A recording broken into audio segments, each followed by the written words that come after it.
Hello drone pilots, my name's Paul Tace and today we're going to talk about flying in restricted areas. So let's get started.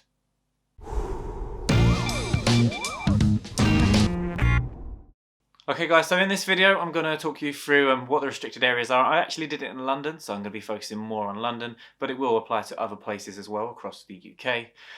What conditions you need to be able to flying them, if you need qualifications, and how to apply and do all the processes and everything you'll need to do to get your drone off the ground from a restricted area. Now, the first thing I want to point out is in London, there are lots of different restricted areas. If you go onto the Nats Drone Assist app, I'll leave a link in the top right-hand corner now, or in the description down below, to another video I've done that will explain how to use this app. We can see there's going to be a lot of restricted areas in London, and this can look quite daunting. But basically what we've got is we've got three large restriction zones, like the Hyde Park restriction zone, we've got the City of London restriction zone, and we've got the, I think it's Isle of Dogs restriction zone. So all of these places we're going to need permission to fly. And if we look at some of the airports, we've got the City of London, and we've also got Heathrow in there a bit, and we've got Battersea Park helipad. So there's a lot going on, and there's a lot of restricted areas.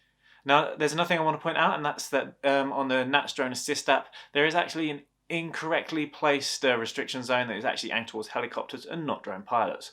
So this can be ignored. The other thing I want to point out is there is also a huge CTR zone. This is a controlled traffic region, and this is going to be an area that planes may be operating slightly lower in. Again, it's something we can fly in without permission. So it's labelled on there to show us it's there, but again, it's not something that we have to have permission to fly in, although if we are flying in this zone, we do want to be particularly careful. So now I'm going to split the restricted zones into two different categories. One is going to be the aerodromes in airports, and the other one is going to be non-aerodromes. So flying in an aerodrome is going to be different from flying in a non-aerodrome zone. We're not just going to need permission from the CAA and NAT, we're also going to have to get permission from the air traffic control, or the people that operate the airport, depending on the time of the day. So what I'm going to focus on today is flying in the restricted zones that are not airports.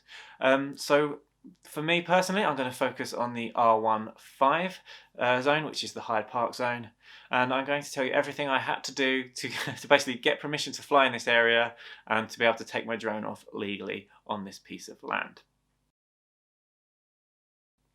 So the first thing we're going to have to do is apply for a non-standard flight form, or an NSF, and we do this through the NATS website. I'll leave a link in the description down below. So this is going to take in a lot of our details. We're going to have to give in our name, like our pilot registration, our operator's number. We're going to have to give the serial number of our drone, what kind of drone it is, the colour. And basically this is going to be a lot of information that they're going to need just to know what kind of operation we're conducting. And we're also going to have to give them a reason of why we're flying there. So they're also going to ask you where you're going to be flying. They're going to ask for your flight path, and also for your permissions for commercial operations number, which is sort of going out of fashion now. You won't really have these anymore. So it can look like you can only fly if you've got commercial qualifications, such as your GVC, but this is not the case. So this seems particularly complicated, but what I ended up doing was, this is even before I had my GVC, so I only actually had access to fly in the open category whilst flying in a restricted area, and you can still do this. So you don't even need to have the more commercial operations qualifications to be able to fly in a restricted area. But what you do need is a good reason to do so, and usually this is a commercial reason. I would imagine that if you applied to fly in a restricted area and it was just for fun, they would probably say no. So I just wanted to highlight that in this video. But going from there, once you've filled in all the forms, what I found for the flight path was, rather than putting a flight path in, I put in an area that I would be contained to. So I went on Google Maps. I drew an area of where I wanted to fly with all the boundaries that are easy to see.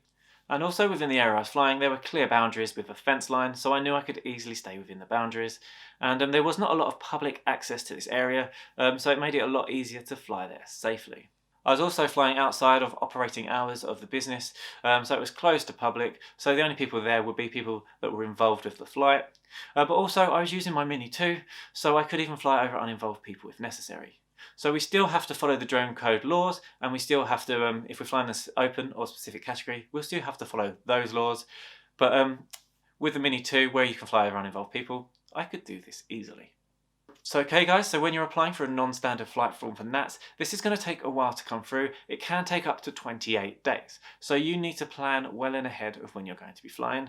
Realistically, I found they got back to me within a week or two. I've done this twice now where I've had to apply for a non-standard flight form. If you've got something coming up in a week or two, you may still apply, but you won't be guaranteed that they will review your form in time. Okay guys, so chances are once you've gone through this process, if you've got a good reason to fly, you are going to be approved in principle, and you will get an email telling you this. But at this point, you're not actually legally allowed to fly, because an hour before you take off, you also need to contact the PaDP, which is the Parliamentary and Diplomatic Protection. And you'll need to speak to a control ranger there about an hour before or so, and this will actually be explained in the email they sent to you in your approved in principle email. So we need to apply for NATS to do a non-standard flight, and once we've been approved in principle, and then from there, an hour before we fly, we need to call up the PaDP, and again we need to get clearance from them. And to be fair, they're going to give you clearance unless there's something really major going on. Okay guys, and actually in my experience, the PaDP were really nice. They were really professional on the phone, and what they will do is give you a CAD number. So if anybody stops you to ask if you're flying illegally, you can tell them the CAD number, and they know that you have permissions.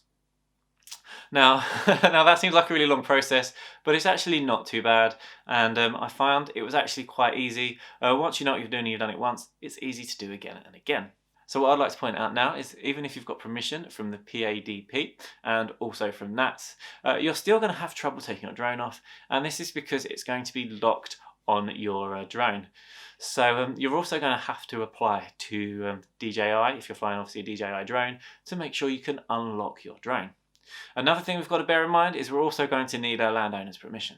Now actually, landowner's permission is something I found really difficult to get whilst flying in London, but obviously if you're flying for commercial uses, the chances are the private company that's letting you fly is going to let you fly from their land. So when you're flying commercially, it's actually a lot easier to get the permission to fly from the land, and it's also easier to get permission to fly in restricted areas.